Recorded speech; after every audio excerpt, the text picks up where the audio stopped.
Bismillahirrahmanirrahim. Assalamualaikum warahmatullahi wabarakatuh. Alhamdulillahi rabbil alamin. Wassalatu wassalamu ala asyrafil anbiya'i wal mursalin wa ala alihi wa sahbihi ajma'in. Anak-anak Bapak yang Bapak banggakan, khususnya kelas 8 MTS Al-Muttaqin Tanjung Putus. Pada kesempatan kali ini kita kembali berjumpa di dalam pelajaran Al-Quran Hadis di kelas 8, dan pada kesempatan kali ini kita memasuki pelajaran di bab yang ketiga, yaitu berjudul Kuatkan Iman dengan Sedekah. Pada kesempatan kali ini ada dua hadis yang akan kita bahas, yang akan kita pelajari, yaitu hadis riwayat Bukhari Muslim dari Abu Hurairah, dan yang kedua nanti hadis riwayat Bukhari dari Hakim bin Hizam. Baik anak-anak sekalian, untuk memulai pelajaran ini Bapak akan membacakan hadis yang pertama, yaitu hadis riwayat Bukhari Muslim dari Abu Hurairah. Bismillahirrahmanirrahim. An Abi Hurairah radhiyallahu anhu anna an-nabiy sallallahu alaihi wasallam qala ma min yaumin yusbihul ibadu fihi illa malakani yanzilani fayaqulu ahaduhuma Allahumma a'ti munfiqan khalafa wa yaqulu al-akharu Allahumma a'ti mumsikan talafa. Muttafaqun alaih.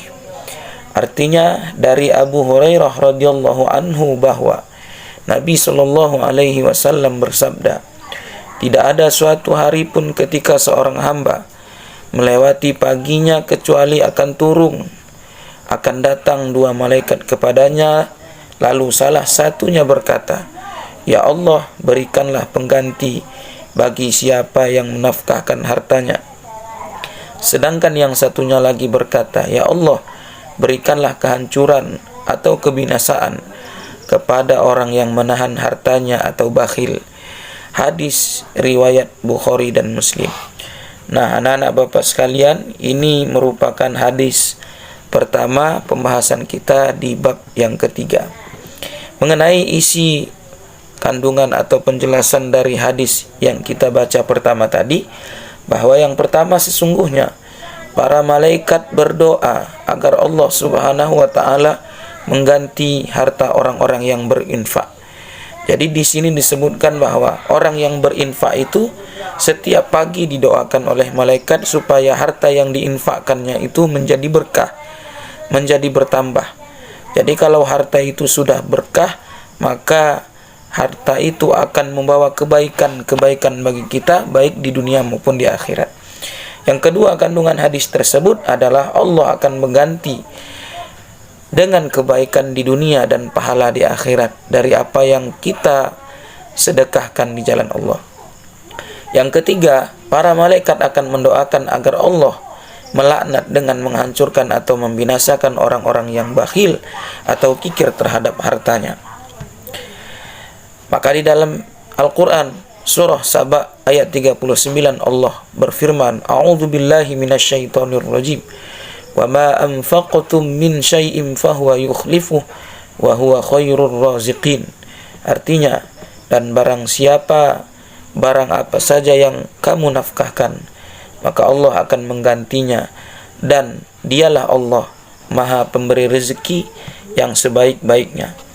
Maka memperhatikan ayat tersebut di atas, sesungguhnya harta yang diinfakkan tidaklah akan hilang dari genggaman kita, tetapi sebaliknya Allah Subhanahu wa taala akan menggantinya. Bahkan dengan ganti yang lebih baik dari apa yang kita infakkan. Maka kita harus meyakini bahwa kalau kita berinfak, bersedekah, berzakat, berbagi kepada orang lain, maka harta kita itu sesungguhnya tidak berkurang, tapi di sisi Allah harta kita itu semakin bertambah dan menjadi berkah. Karena bersedekah atau berbagi itu merupakan wujud syukur kita atas nikmat yang diberikan Allah Subhanahu wa taala. Dan demikian pula Rasulullah menjelaskan bahwa para malaikat mendoakan agar Allah melaknat dan menghancurkan serta membinasakan orang-orang yang bakhil atau kikir terhadap hartanya. Nah, anak-anak sekalian, sebagai orang yang beriman, kita harus meyakini bahwa doa para malaikat pasti dikabulkan Allah. Sudah banyak contoh kejadian di dalam kisah-kisah terdahulu bagaimana Allah menghancurkan orang-orang yang bakhil terhadap hartanya. Dan begitu pula sebaliknya, bagaimana Allah membalas kedermawanan orang-orang yang berinfak di jalan Allah. Maka dengan harta yang kita miliki, jadikanlah harta itu sebagai penolong kita di akhirat.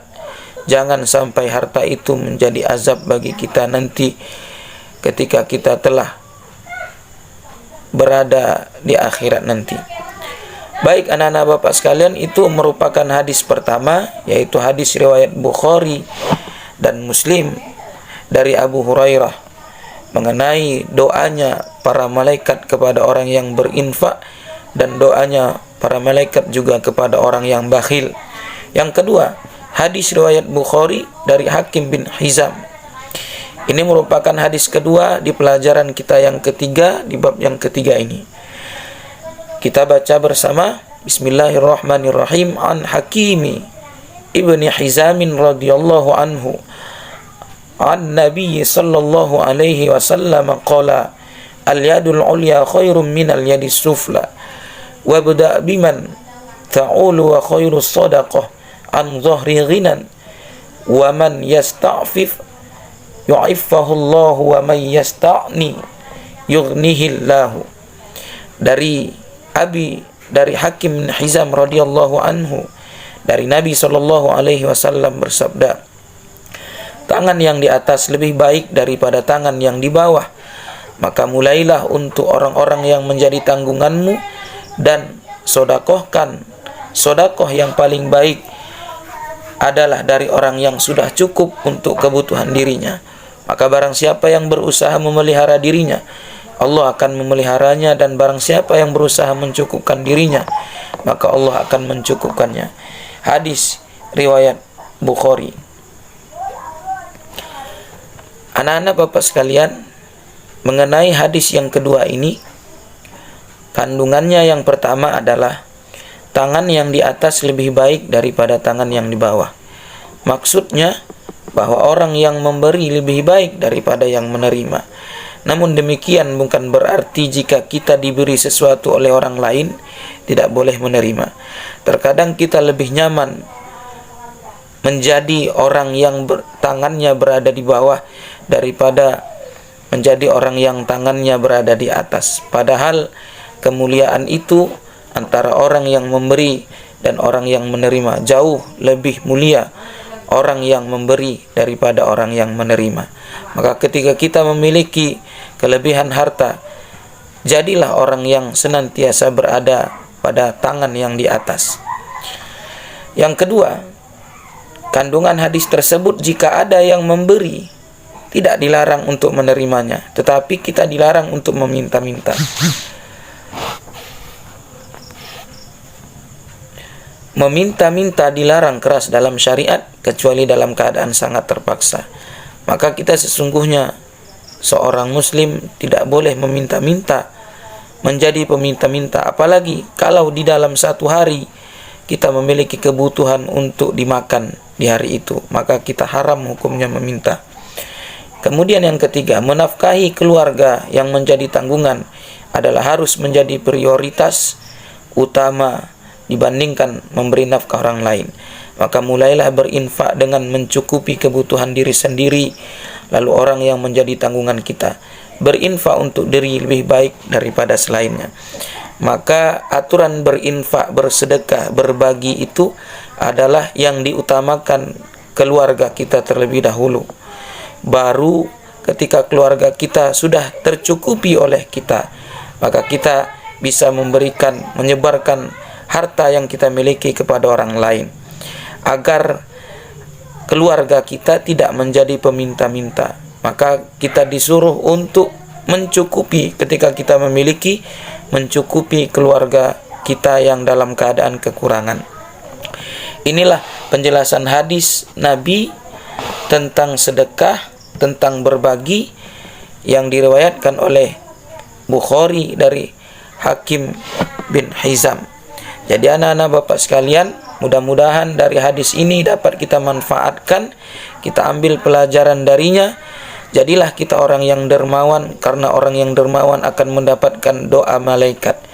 Kemudian jadilah seorang yang senantiasa berada pada tangan yang di atas. Jangan menjadi orang yang selalu meminta-minta atau menjadi tangan yang di bawah. Apalagi ketika kita meminta sedangkan kita dalam keadaan tidak kekurangan. Jadi mudah-mudahan dari hadis yang dibacakan, dua hadis ini bisa bermanfaat untuk kita, untuk anak-anak sekalian. Ini saja yang dapat Bapak sampaikan pada kesempatan pembelajaran kita pada bab ketiga ini. Mudah-mudahan bermanfaat. Akhirul kalam. Assalamualaikum warahmatullahi wabarakatuh.